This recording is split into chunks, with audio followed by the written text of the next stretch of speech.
Rejoice, people of God. The light has come into the world.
With the company of heaven and with sounds of great joy, you come to us.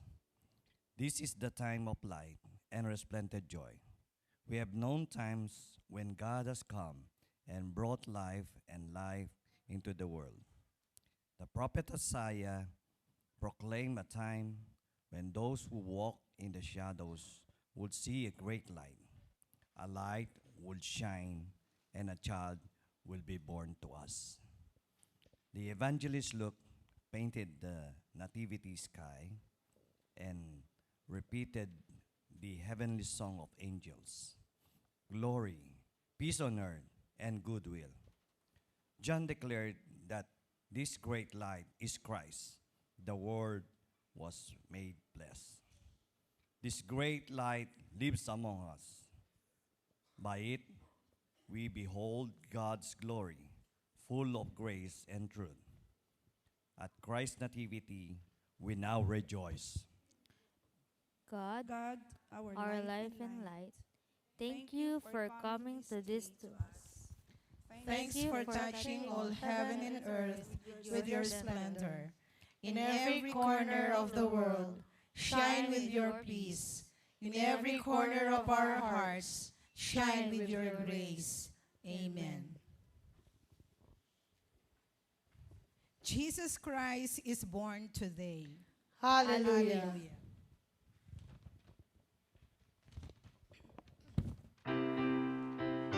Let's all stand for the opening hymn. To the world the Lord is come. Let earth receive her King. Let every heart prepare him room. And heaven and nature sing. And heaven and nature sing. And heaven and nature sing. Joy to the world, the Savior reigns.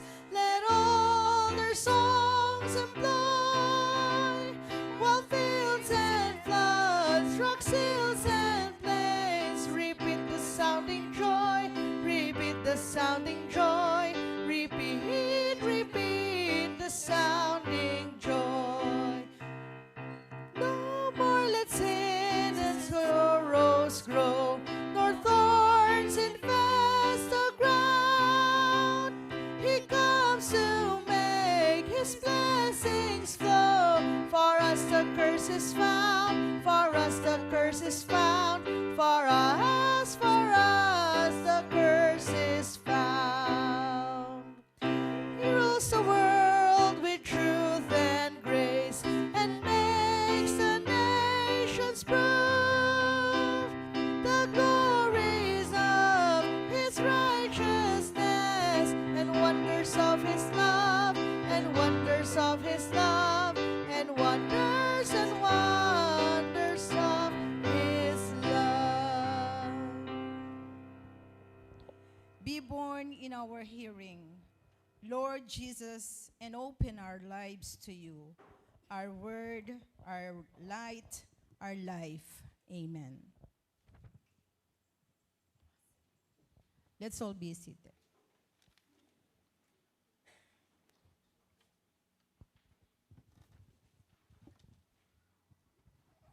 John chapter 1, verses 1 to 2. In the beginning was the Word, and the Word was with God, and the Word was God. He was with God in the beginning. Response. Let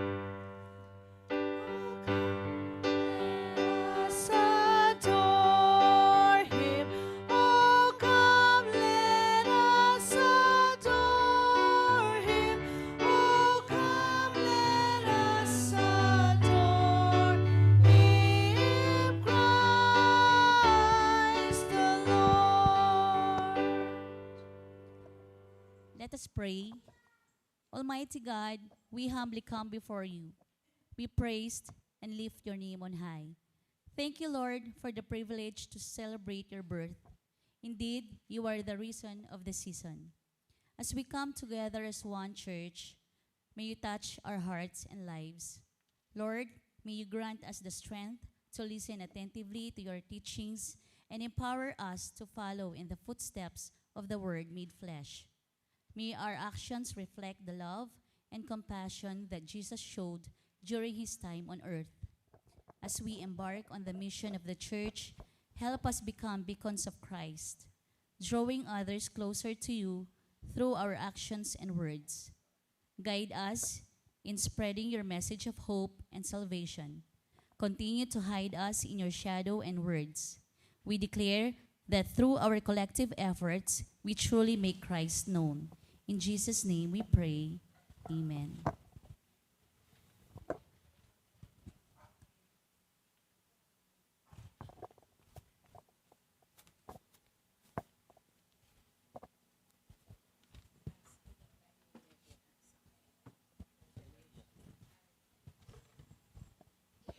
From the book of John, chapter 1, verses 3 to 5.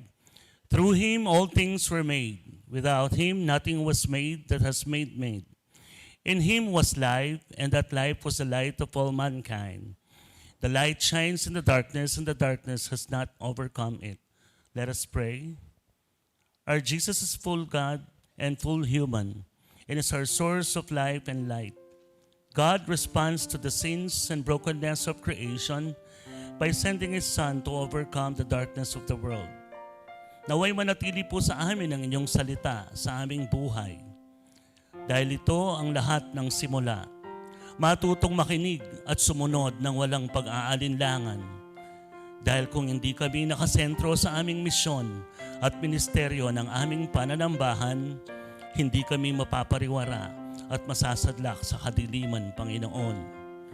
Dahil ang nagliliwanag sa kadiliman, ang ilaw na hindi ito kailanman magagapi ng kadiliman. Amen.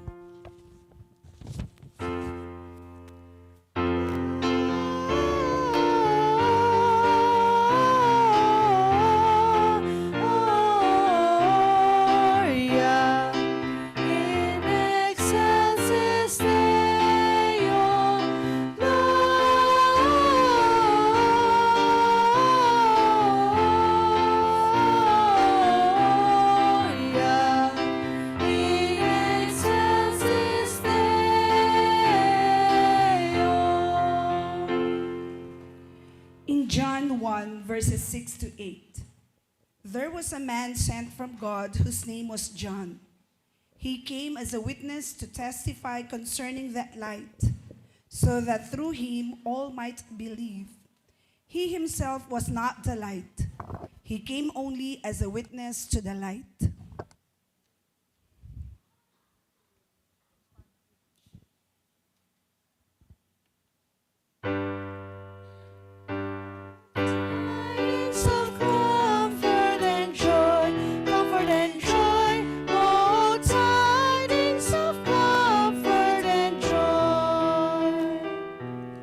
Let us pray. Abba, Father, we thank you today for those who preach the gospel to us and for the gospel you have given them to preach, praying that God will open doors to their ministry, praying that God will bring forth from them a clear proclamation of the gospel of Jesus Christ. Grant them humility and joy appropriate to their calling, and kindness and boldness essential for their preaching. Draw close to them, O God, for the closer they draw to you, the more your light and joy will shine from within. Fill their hearts of love for others. Help also their families, O God, to fully support this servant of yours. Help our pastors, deaconesses, DSS, bishops, and lay members to be faithful and obedient within your words. Give them the strength and grace to preach the gospel that will lead sinners to repentance, anoint them, and empower them unto success. And for ourselves to proclaim Christ faithfully, help us to be your true ambassador on earth, and help us to effectively preach the good news to other people. Make us aware of the opportunities to bear witness to the greatness, the glory, and the goodness of our Savior. In Jesus' name we pray. Amen.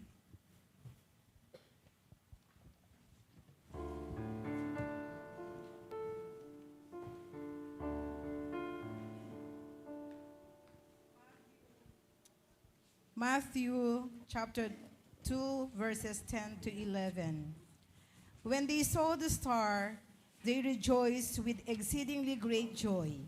And when they had come into the house, they saw the young child with Mary his mother, and fell down and worshipped him.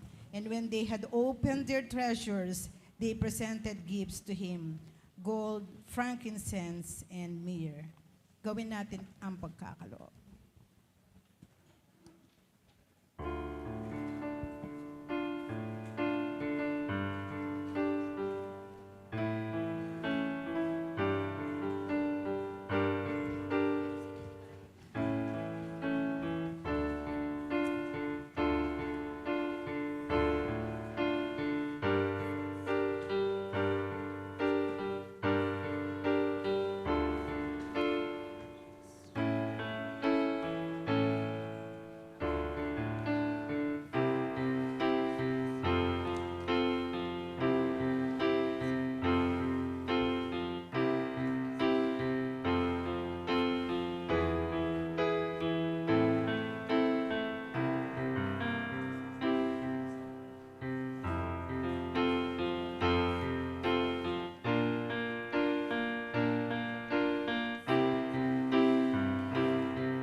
Start from whom all blessings flow. Praise Him, all creatures here below. Praise Him above, ye heavenly hosts. Praise Father, Son, and Holy Ghost.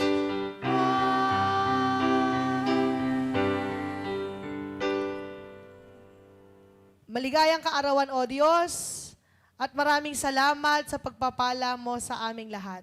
Salamat po sa iyong pagmamahal na patuloy naming nararanasan.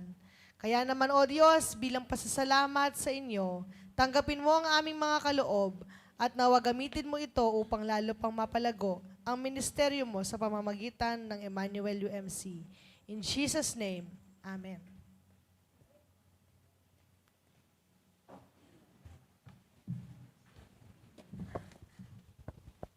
Our gospel found in John 1, 9 to 11. The true light that gives light to everyone was coming into the world. He was in the world, and the world was made through him. The world did not recognize him. He came to that which was his own, but his own did not receive him.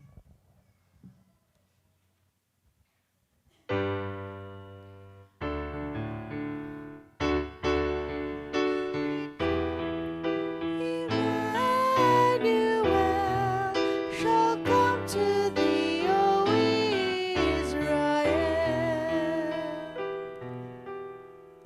Manalangin po tayo.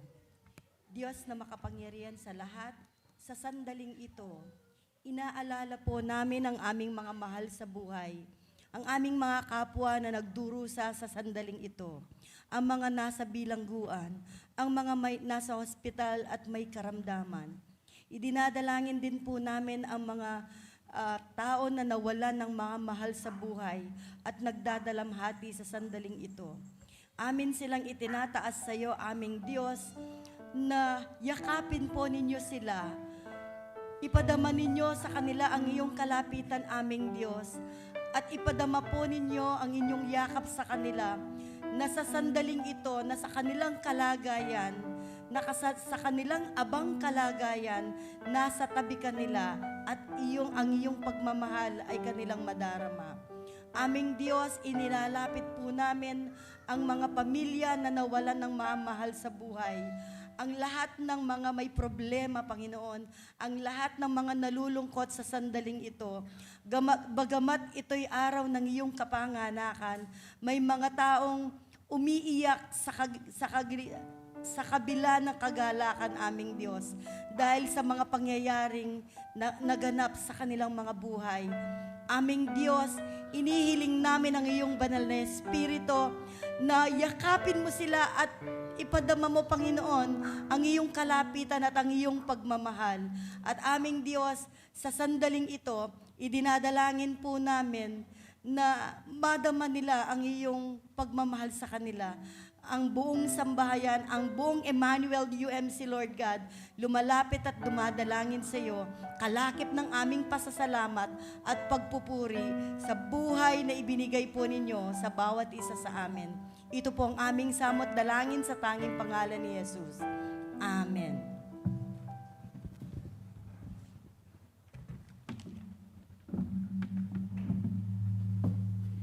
Let's all stand for the gospel reading. John chapter 1, verses 12 to 14. Yet to all who did receive him, to those who believe in his name, he gave the light to become children of God. Children born not of natural descent, nor of human decision or a husband's will, but born of God. The Word became flesh and made his dwelling among us. We have seen his glory, the glory of the one and only Son, who came from the Father, full of grace and truth.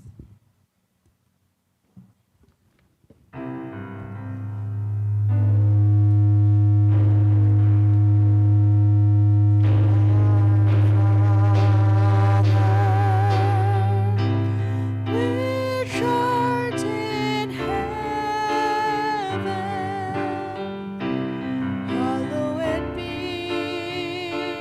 thy name.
Merry Christmas, everyone!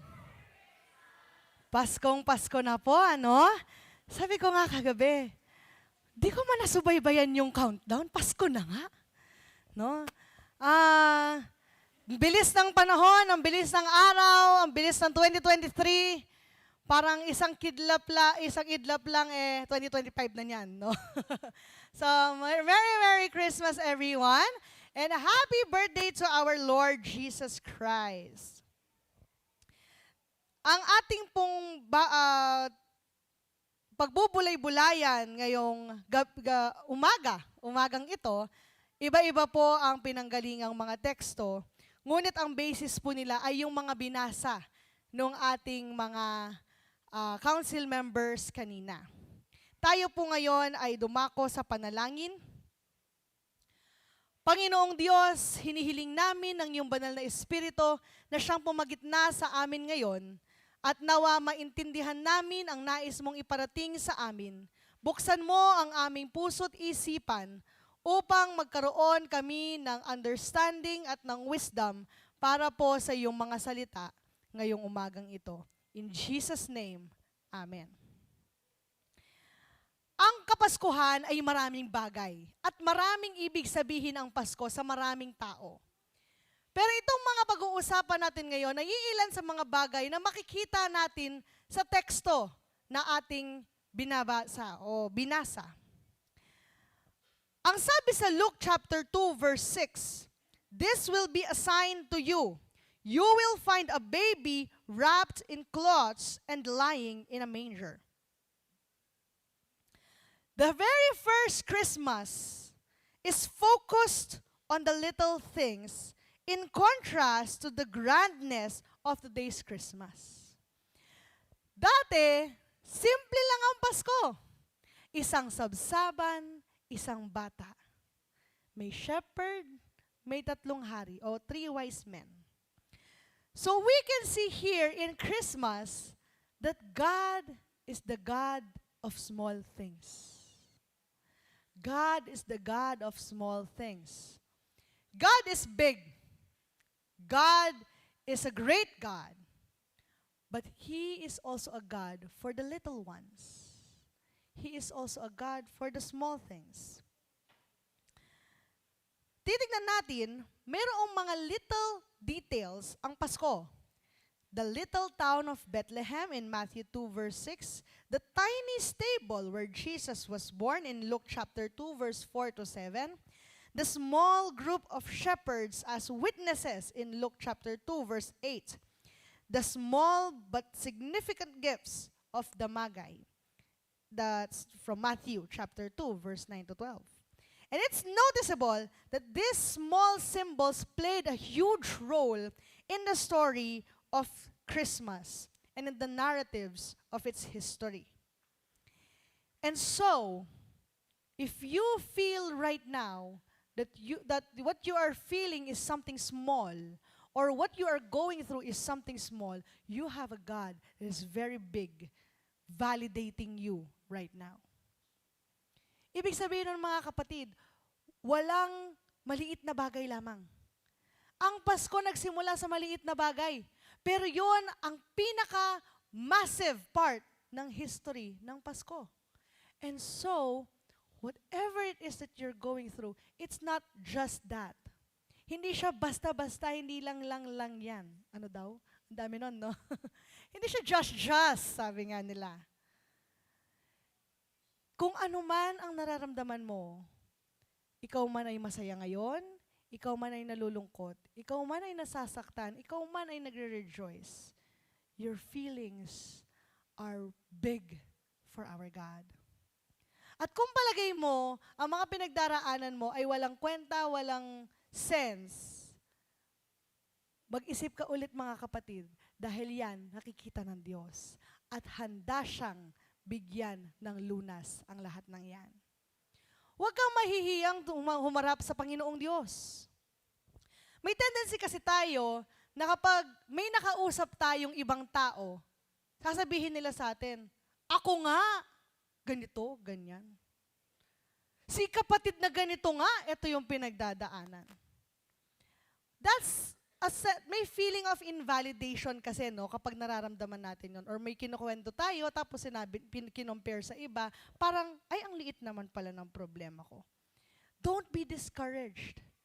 The Lord is willing to listen. Don't be afraid to kneel down in prayer. Huwag kang mahiya, huwag kang matakot na lumapit sa ating Diyos. Huwag mo sabihin na mas maraming iniisip ang Diyos. May tendency kasing ganun ng tao, na dahil maraming pagsubok at paghihirap ang mundo, ayaw na niya lumapit sa Diyos. The Lord wants you to come to Him. The Lord wants you in front of Him. Christmas is a fulfillment of the often forgotten promise. For generations to generations, nung panahon bago ang Panginoong Jesucristo, nakalimutan yung pangako na meron darating na Messiah sa iba. Ang sabi niya sa Matthew 1 verse 17, "Thus there were 14 generations in all from Abraham to David, 14 from David to the exile to Babylon, and 14 from the exile to the Messiah."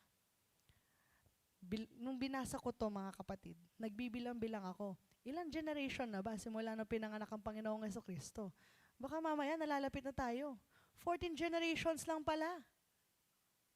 14 to 14 to 14.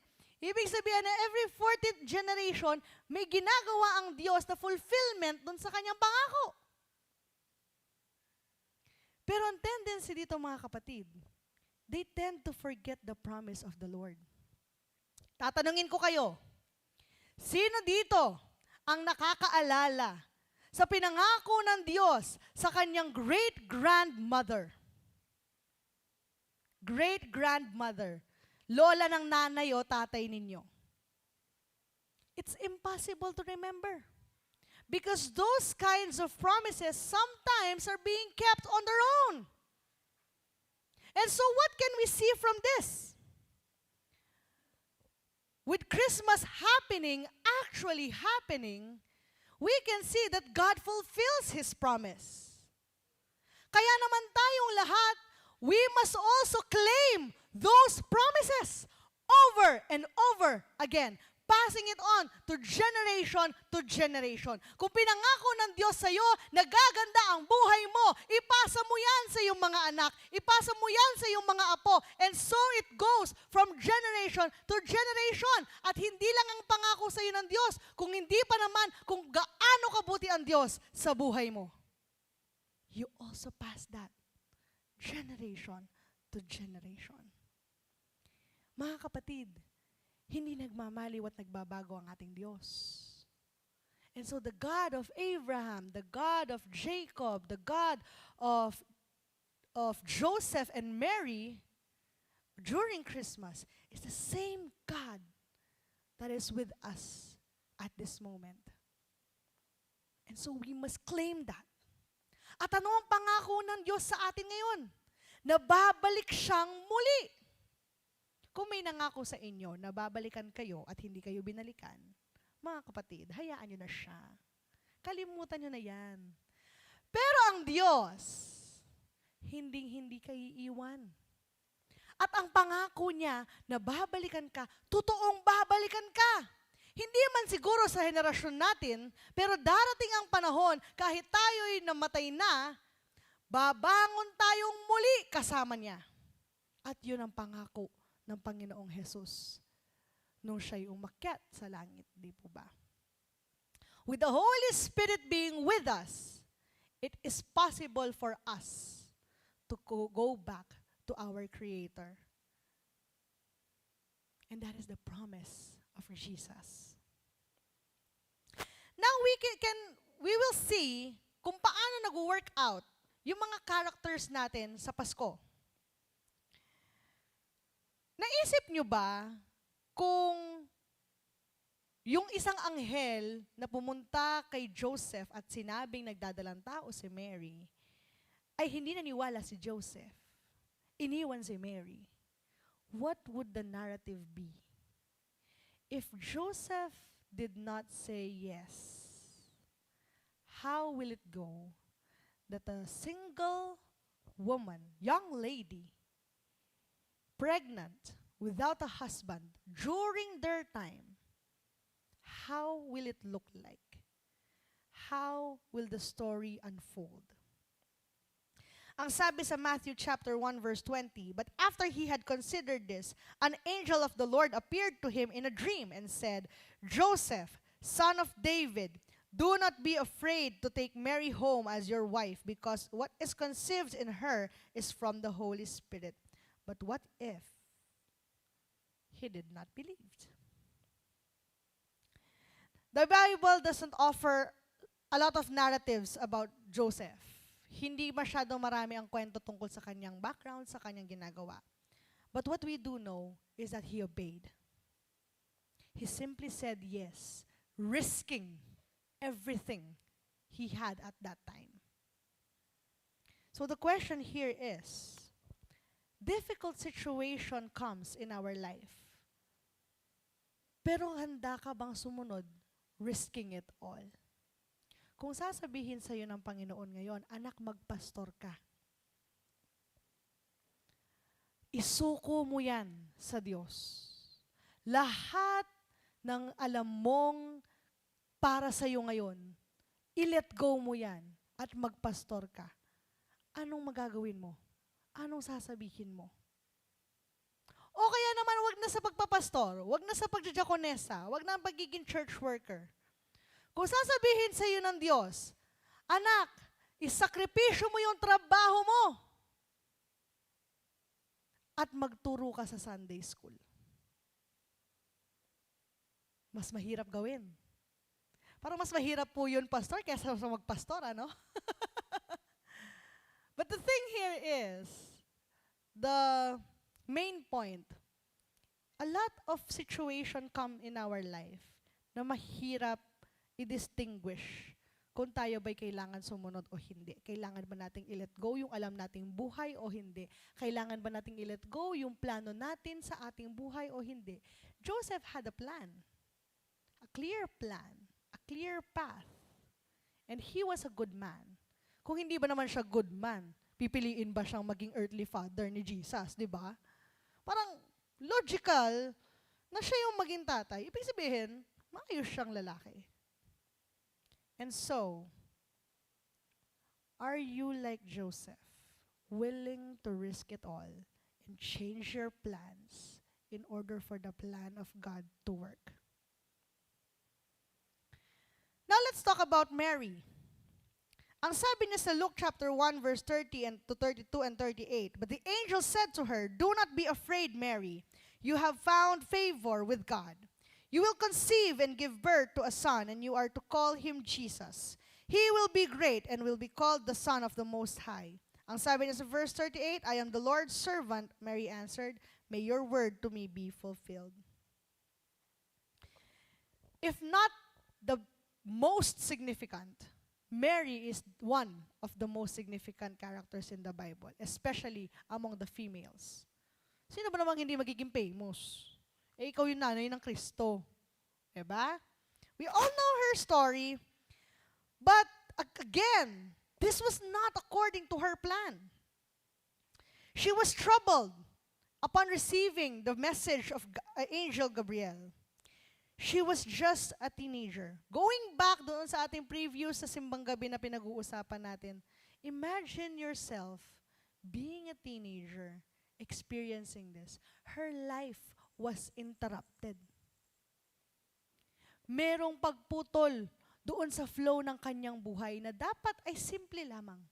But then again, after many years, her life was once again interrupted with her son being only in his 30s, being crucified in front of her. Imagine that same child that you have bore is the one child that you are seeing in front of the cross. Siguro ang hirap maging si Mary, no?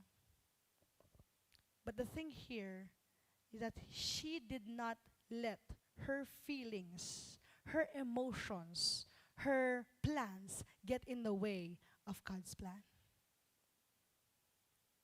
And so we must not let our emotion get in the way of God's plans for us. Huwag nating hayaan na sirain ng iba, ng kalaban, ang emosyon natin, ang pakiramdam natin, ang isip natin towards the plan of God for us. Hayaan natin mangibabaw kung ano ang gusto ng Diyos at hindi ang gusto natin. Let our life be interrupted. Hayaan natin na gamitin tayo ng Diyos kagaya ng paggamit niya kay Mary. Be interrupted in your life. Huwag mong sabihin na, "Lord, I have a 10-year plan. Meron ako 10-year plan, dapat ganito, at the age of ganyan, ganito ako. Lord, kung ayaw mo yun, gusto ko yun eh. Ipipilit ko yun eh." That's the tendency. Kahit hindi yun yung exact words na pinapanalangin nyo, at the back of your mind, you are thinking that.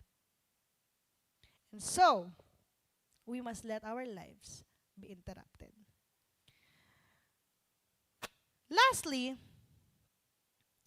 the first Christmas is a dark and scandalous night. Do you believe that? It's not all rejoicing.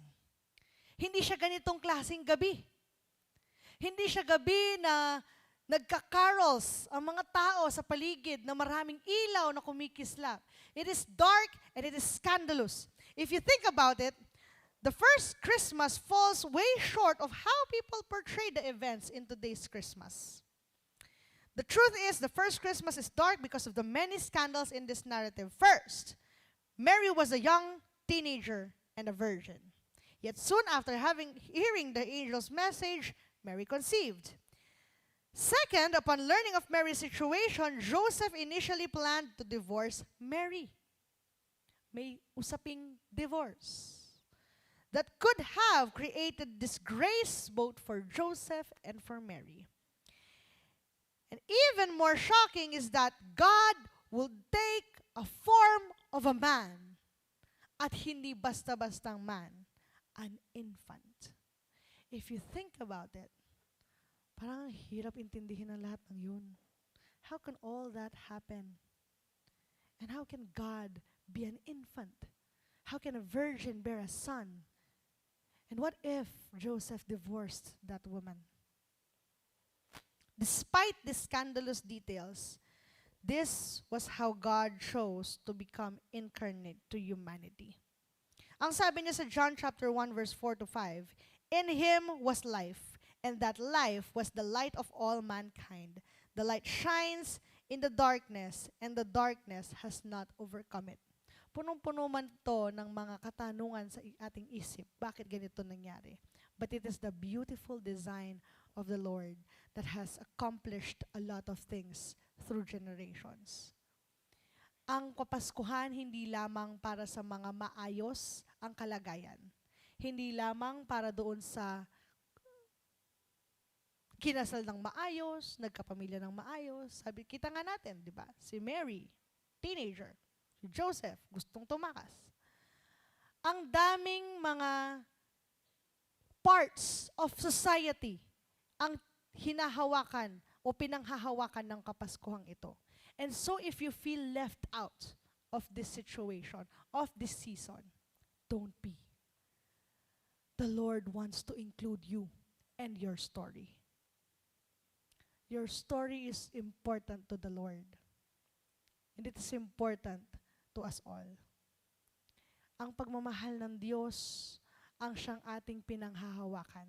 At ang pagmamahal na ito ay ang acceptance na tumatanggap sa anuman ang situation na meron tayo.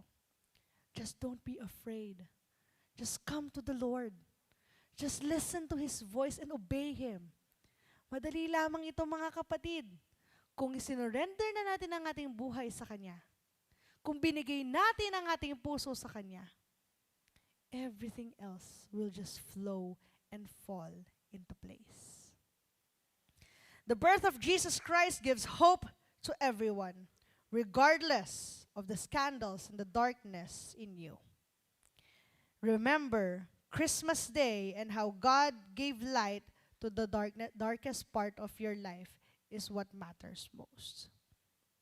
Ang Kristong nabuhay at isinilang sa araw na ito ang nagbibigay liwanag sa kadiliman ng ating buhay.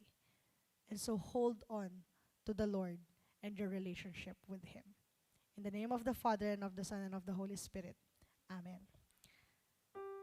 As a response, let us give our birthday gifts for Jesus. Meron pong envelope na nakalagay, birthday gift to Jesus. We can put it here din sa ating offering box. But make sure please nakalagay doon sa envelope para po ma-determine yung list. Ano po?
You have made this night radiant with the splendor of the true light, Jesus Christ.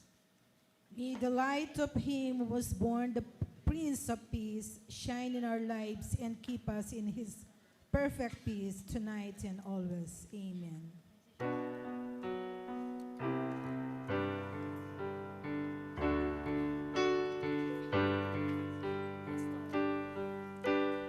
Oh, holy night, the stars are brightly shining. It is the night of the dear Savior's birth. Long lay the world in sin and error pining, till He appeared and the soul felt its worth. A thrill of hope, the weary world rejoices, for yonder breaks a new and glorious morn. Fall on your knees, oh, hear the angel voices, oh, night divine, oh, night when Christ was born, oh, night, oh, holy night. Let's all stand. Night divine, led by the light of faith serenely beaming, with glowing hearts by His cradle we stand. So led by light of a star sweetly gleaming, here came the wise men from Orient land. The King of Peace lay thus in lowly manger, in all our trials, born to be our friend. He knows our need, our weakness is no stranger. Behold your King before Him, lowly man. Behold your King before Him, lowly man. Tayo po ay manalangin. Muli, maligayang kaarawan naming Diyos. Salamat po, Panginoon, sa biyaya ng ito, ng kaligtasan sa buhay ng isang musmos, O Diyos. Lord, we can see the beauty of the story of Christmas and the narratives of it in our lives. Lord, we can see how it applies to us, how the message conveys in our life.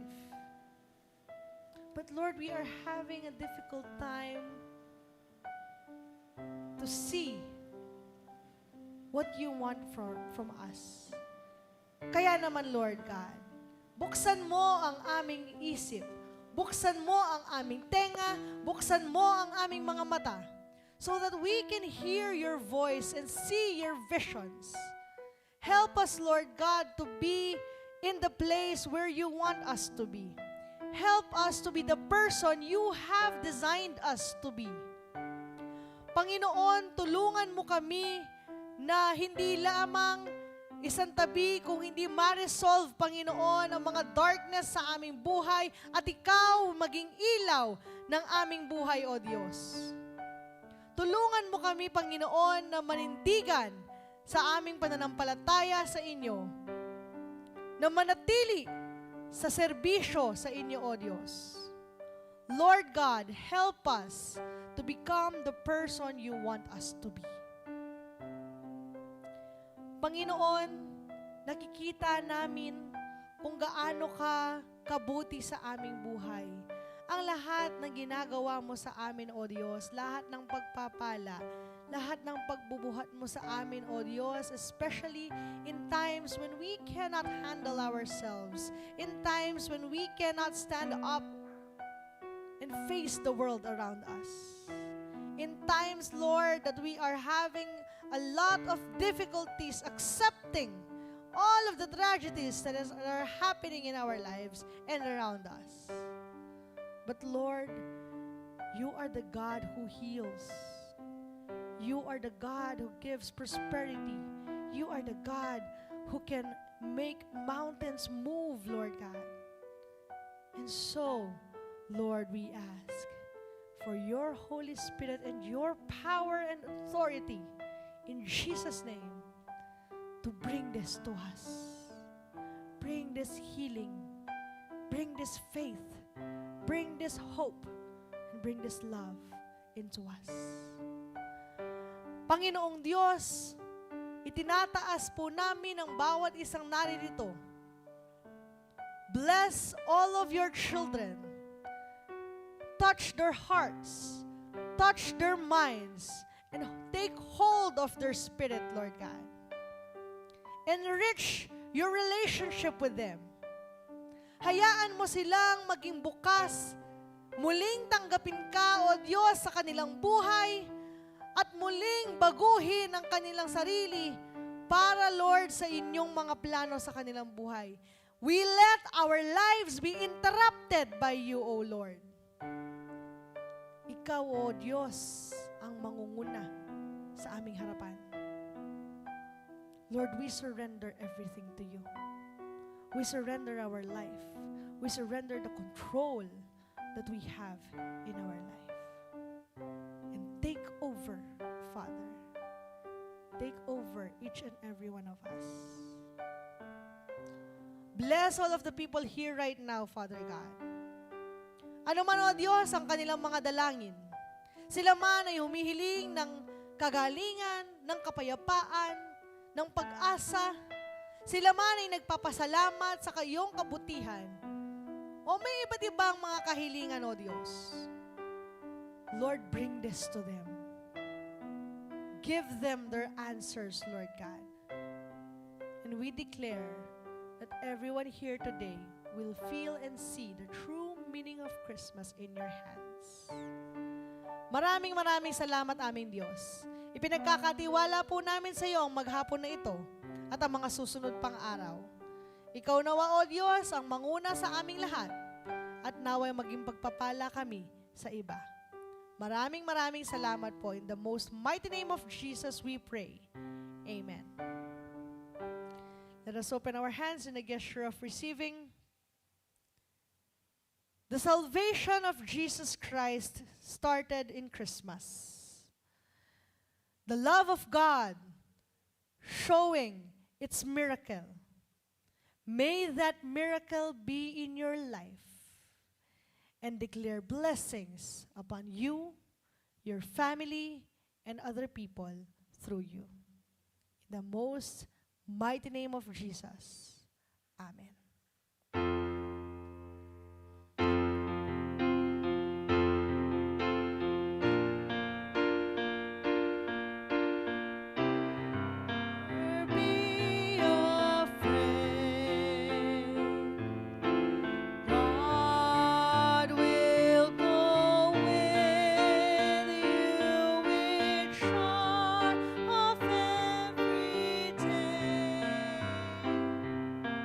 Go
the blessing of Jesus in the name of the Father, and of the Son, and of the Holy Spirit.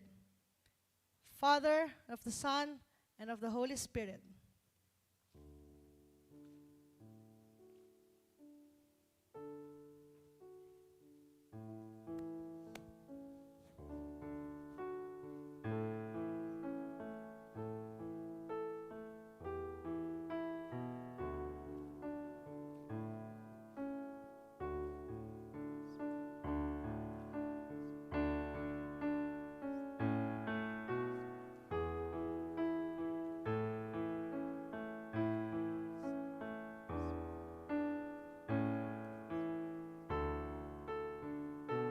Amen and amen. Palakpakan muna natin ang ating Panginoon.